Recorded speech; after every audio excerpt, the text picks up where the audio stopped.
Boa tarde, Uberlândia.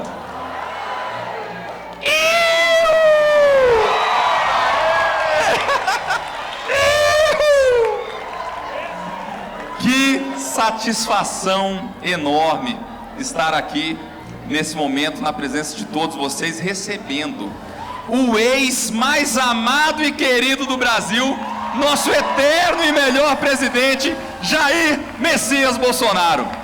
Muito obrigado pela presença, presidente.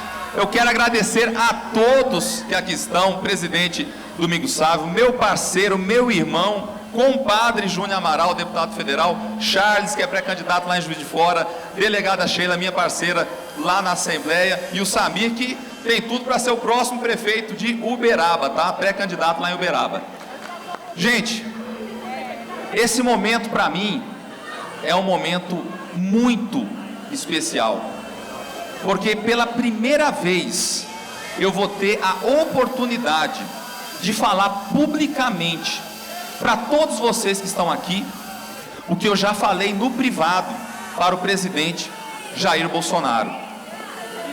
A lealdade é algo muito raro no meio político e a gente precisa resgatar os nossos valores. Eu quero contar para vocês um pouco da minha história.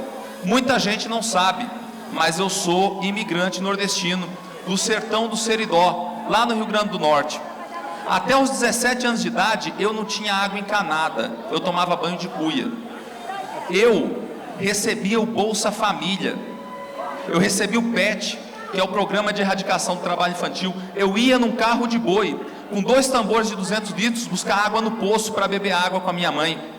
E na época que eu recebia o Bolsa Família, antes desse homem ser o presidente da República, sabe como é que funcionava na época de eleição? O candidato a prefeito, porque não era apenas uma questão de presidencialismo, os candidatos a prefeitos, eles iam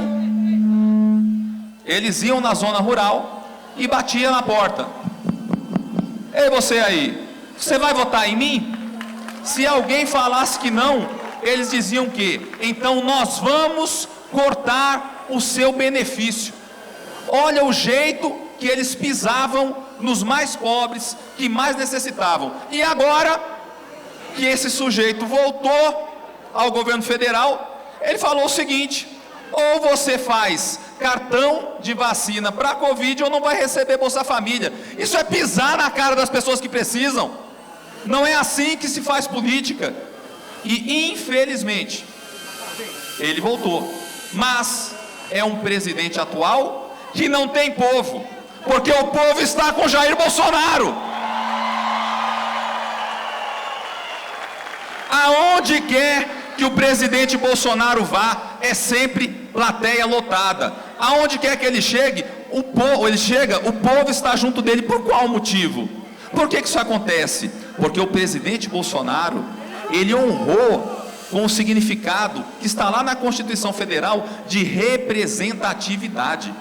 Quando a gente podia imaginar neste país a população utilizando camiseta com rosto de político, mas não é qualquer político, gente, é um mito, tá? É um mito. A honra do presidente Bolsonaro é algo impressionante. Vim para Minas Gerais e servi e protegi a sociedade mineira na condição de policial militar por mais de 10 anos, sempre na linha de frente do combate ao crime. E quantas vezes eu fiquei extremamente frustrado com diversas situações terríveis que eu precisei enfrentar, e ali eu via na classe política um tipo de comportamento que desrespeita os nossos valores. Ah, fulano de tal roubou porque é pobre. Espera um pouquinho, minha mãe nasceu, morreu, viveu a vida toda pobre e nunca pegou um centavo que não era dela, e foi esses valores que ela me passou. Pobre não é vagabundo. Quem rouba, rouba porque não tem caráter. E os maiores ladrões deste país são pessoas abastadas financeiramente, que roubam de terno e gravata, tá bom? Então não coloca isso na conta do pobre não, tá? E esse tipo de pessoa, infelizmente, tem hoje no meio político um alcance que faz com que a criminalidade se sinta protegida. A prova disso é que foi só um homem de caráter e de coragem assumir a presidência da República, que os números de homicídio despencaram no Brasil. E está aqui o presidente Bolsonaro, gente. Foi ele mesmo, tá? Então, quando a nação ela caminha no caminho certo, quando ela escolhe certo, todo mundo prospera, todo mundo vai para um bom caminho. Muitas pessoas não sabem, mas como policial militar, eu estive em Juiz de Fora no dia do atentado contra o presidente. E aquele dia foi um momento que girou a chave para mim na política. Enquanto o presidente estava sendo operado, eu, o deputado Júnior Amaral e o pré-candidato a prefeito de BH, Bruno Engler, estávamos na igreja da Santa Casa de Misericórdia. Uma missa estava sendo celebrada enquanto ele estava sendo operado. E a gente estava chorando igual criança. E eu sei que assim como nós, a nação brasileira inteira chorou com o que aconteceu aquele dia.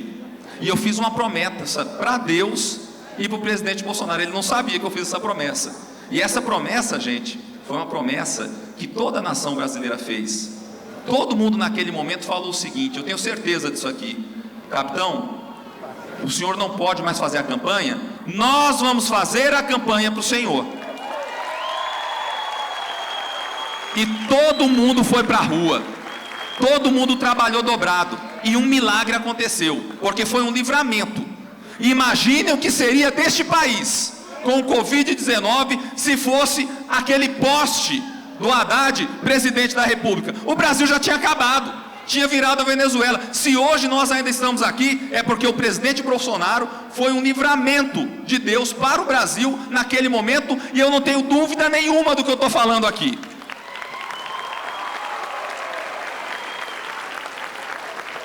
Então, eu tive a oportunidade de falar para o presidente no privado, e quero falar no público aqui agora, que dos 52 mil e poucos votos que eu tive, 128, eu tive só um, que foi o meu.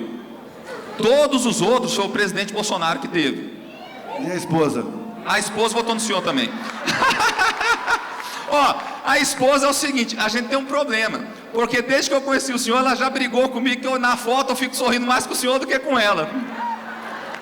Mas, gente, o que trouxe realmente cada um de vocês aqui nesse momento? O que trouxe?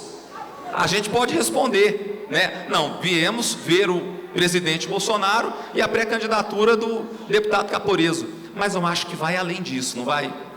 Eu digo que foram duas coisas o que trouxeram vocês aqui hoje: um sentimento de estar indignado contra um sistema podre e carcomido que tenta oprimir a nossa população contra a sua própria vontade e contra a vontade, né, de colocar lá pessoas que têm os nossos valores. Então, antes de mais nada, isso aqui é um recado da população dizendo que não adianta chegar com o processo, já está inelegível. Quero ver quem vai tirar a credibilidade dele com o povo. Outra coisa que nos trouxe até aqui é o patriotismo. Nós respeitamos o verde e amarelo da nossa bandeira. E ao contrário do que algumas pessoas dizem, eu gosto de resgatar um ponto importante da nossa história. Lá na escola, a gente aprende o quê? Que é o verde das matas, que é o amarelo do ouro. Negativo, tá? É o verde da família de Bragança e o amarelo da família de Habsburgo que fundaram essa nação. São cores da família, porque a maior riqueza desse país é a riqueza humana, tá? Ao contrário de que muitos dizem que são as riquezas naturais. O melhor do Brasil é o brasileiro, e o verdadeiro sentimento de patriotismo nada mais é do que um conceito ampliado de família. Nós somos o mesmo povo, que divide o mesmo território, que fala o mesmo idioma e que tem o mesmo destino. Então nós devemos caminhar juntos. E por quê que a política que o presidente Bolsonaro faz e que eu faço é diferente? Por favor, bem, vem aqui. Minha esposa, meus dois filhos, venham cá. Venham cá. Vou ficar do lado do presidente Bolsonaro também.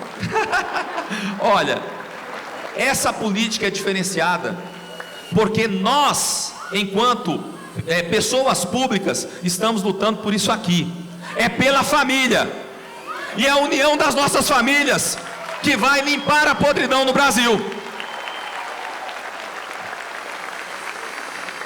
E falando, mais uma vez, desse momento especial, gente, isso aqui, ó, é a maior vitória que eu poderia ter tido, porque essa casa cheia essa noite significa que vocês se sentem representados pelo trabalho que nós exercemos.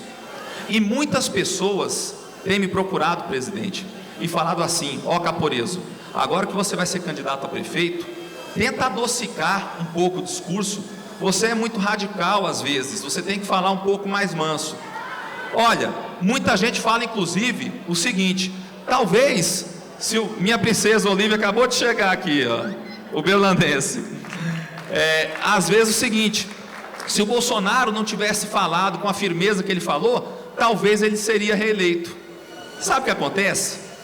Se ele tivesse mudado o jeito franco e honesto que ele é, essa casa não estaria cheia hoje, porque vocês querem pessoas que são de verdade. Então vocês podem ter certeza, eu estou aqui para lutar por vocês e para vencer por vocês, mas fazendo isso, mantendo a nossa coerência e os nossos valores. Nós não vamos mudar a nossa postura, eles que mudem a postura deles, porque nós precisamos de posição. O professor Olavo de Carvalho falava muito que o conservadorismo não foi feito para homens de geleia, e que moderação na defesa da verdade é serviço prestado à mentira, e a mentira que fique com eles. Nós vamos lutar pela verdade, como tanto falou o presidente Bolsonaro, parafraseando o livro de São João: e conhecereis a verdade, e a verdade vos libertará. Tem uma outra coisa, que é um compromisso que eu faço com vocês aqui agora, é de coerência, é de lealdade, porque se tem um versículo da Bíblia que conduz as minhas atitudes, é o seguinte: do que adianta um homem ganhar o mundo inteiro e perder a sua alma? Nós não vamos vender a alma de cada um que está aqui, que tem um coração patriota, verde e amarelo, lutando pelo nosso país. Nós não vamos prostituir os nossos valores, nós vamos lutar até o fim, por Deus, pátria, família e liberdade. Muito obrigado a todos vocês. Capitão, presidente, muito obrigado por tudo. O senhor é a nossa referência. Nosso obrigado querido, nosso pré-candidato Caporeso, falando a todos nós nesse momento lindo aqui, para que vocês estão. Tem que ter microfone, gente. Oi, tem que ter microfone para o pessoal ouvir lá atrás. Tá ouvindo aí no fundo aí? Tá ouvindo? Tá ok? Beleza. Então é o seguinte.